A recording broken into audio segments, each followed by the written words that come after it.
Anaerobic exercise is a physical exercise intense enough to cause lactate to form. It is used by athletes in non-endurance sports to promote strength, speed and power, and by bodybuilders to build muscle mass. Muscle energy systems trained using anaerobic exercise develop differently compared to aerobic exercise, leading to greater performance in short-duration, higher-intensity activities, which last from mere seconds to up to about 2 minutes. Any activity lasting longer than about 2 minutes has a large aerobic metabolic component. Metabolism. Anaerobic metabolism, or anaerobic energy expenditure, is a natural part of whole-body metabolic energy expenditure. Fast-twitch muscle operates using anaerobic metabolic systems, such that any recruitment of fast-twitch muscle fibers leads to increased anaerobic energy expenditure. Intense exercise lasting upwards of about 4 minutes may still have a considerable anaerobic energy expenditure component.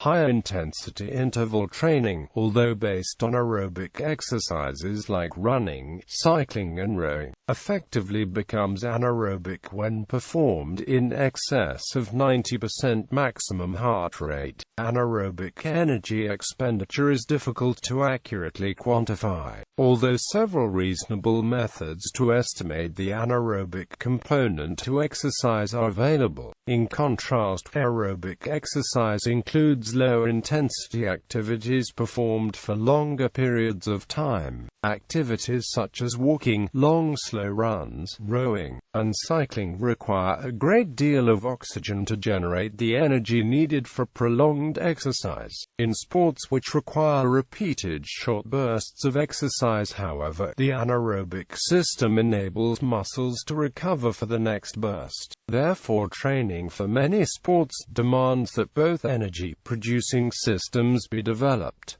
The two types of anaerobic energy systems are: 1. High-energy phosphates, adenosine triphosphate and creatine phosphate, and 2. Anaerobic glycolysis.